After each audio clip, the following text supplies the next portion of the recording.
Fala galera, sejam todos muito bem-vindos a mais um vídeo do canal da Engenharia.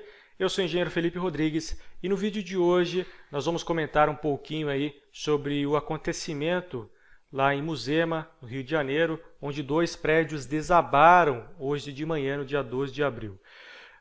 Esses dois prédios estavam localizados em uma área que não era para existir edificações desse porte, uma área de encosta, onde tem lá um morro rochoso, onde desce muita água, principalmente durante esses últimos dias, onde o Rio de Janeiro foi muito castigado pelas chuvas, e provavelmente a chuva foi um fator fundamental para esse acontecimento. As duas edificações ruíram completamente, tinham aproximadamente aí entre 4 e 5 pavimentos, localizado numa área sem a mínima infraestrutura.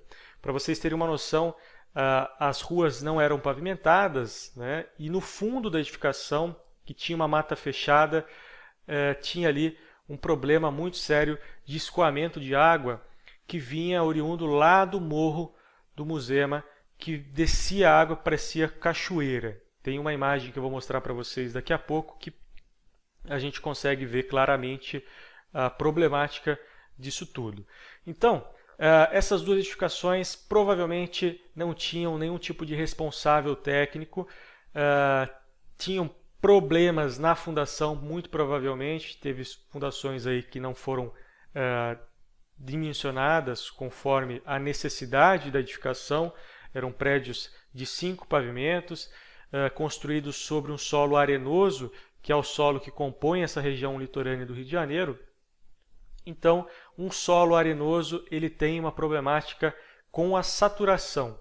Na verdade, todo solo tem, mas o solo arenoso ele tem uma dificuldade maior em lidar com a saturação da água. Então, as fundações devem sim ser dimensionadas para considerar toda essa dificuldade em trabalhar com esse tipo de solo. Muitas vezes trabalhar com fundações mais profundas ou fundações que tenham uma área suficiente para dissipar as tensões dessa edificação. Então, provavelmente isso foi também um dos fatores que levou a esse acontecimento. Nós podemos ver que a estrutura é bem precária, né, principalmente desses dois prédios que desabaram. Nós temos mais um prédio aqui à esquerda, que tem uma estrutura que também é muito pouco convencional, mas ainda assim está sendo construída aí de maneira, acredito eu, mais dentro da normalidade do que esses dois edifícios. A gente não consegue ver muita ferragem aqui, muitos elementos estruturais propriamente, a gente vê mais alvenaria. Isso indica aí uma falta de conhecimento da equipe que executou esses dois edifícios. Esses dois edifícios, assim como os demais edifícios, eram construídos, segundo informações aí dos próprios jornais locais, pelas milícias da região. Uma unidade, para vocês terem uma noção, desses apartamentos chegava a custar R$180 mil.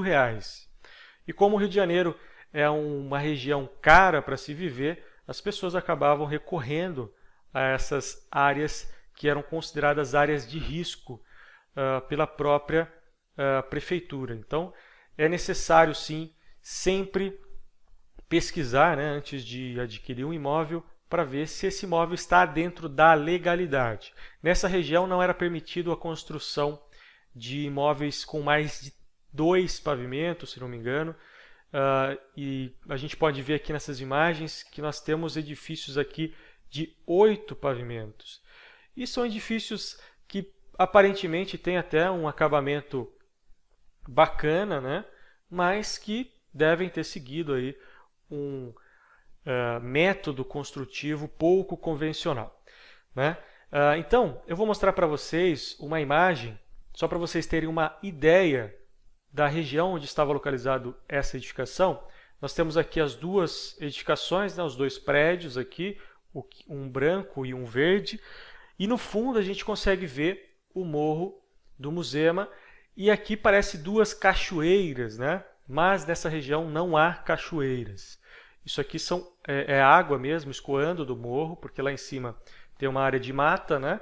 e aí uma encosta de pedra mesmo, e essa encosta de pedra, isso é uma das razões por ser proibida a utilização dessa região, ela, durante a época de chuva, e nos últimos dias o Rio de Janeiro está sendo castigado muito por conta das chuvas, acaba escoando muita água justamente por não ter infiltração nesse tipo de solo rochoso. Então, isso acabou por influenciar, acredito eu, nessa tragédia. Infelizmente, já temos 2 mortes confirmadas, porque a água que descia do morro acabava infiltrando aqui no solo, que era um solo que antigamente tinha vegetação, então ele tinha ali uma rugosidade para acabar absorvendo essa água, mas conforme as edificações foram sendo construídas, esse solo acabou tendo poucas faixas de infiltração, né? Isso gerou pontos onde havia muita concentração de água, saturação, inclusive nessa região teve problemas com enchentes, né? As ruas, inclusive, estavam lá totalmente alagadas, ruas que não tinham pavimentação. Então, o que acabou também ajudando aí na infiltração do solo nas regiões onde havia as fundações dessas edificações. Aqui no Google Earth a gente consegue ver uma projeção 3D da região, né? Essa aqui é uma foto antiga de 2003, mas isso aqui, hoje, 2019, né, 16 anos depois, isso aqui está toda tomada por prédios de 5, 6, 8 pavimentos. Prédios irregulares, logicamente. E para vocês terem uma ideia, olha o morro, que é o morro que é possível ver lá atrás, nesta imagem aqui. Esse morro, onde está tendo essas 2 quedas d'água aqui, é justamente este morro aqui. A gente até consegue ver marcas, né, na montanha de rocha aqui, que são marcas realmente da água que escoou para essa região. E os 2 prédios, eles ficavam mais ou menos aqui, nesta região aqui, onde está essa rua deserta praticamente. Então tinha toda essa mata aqui no fundo, uma parte disso aqui foi desmatado. Então toda a água que descia aqui pelo morro acabava infiltrando nesse solo, saturando o solo, e as estruturas que não eram bem dimensionadas acabaram, né, como aconteceu, sofrendo por essa água que escorria aqui pela encosta da montanha. Toda a área de encostas, assim, pessoal, por mais que seja uma encosta rochosa, em geral no Brasil é totalmente proibido qualquer tipo de edificação.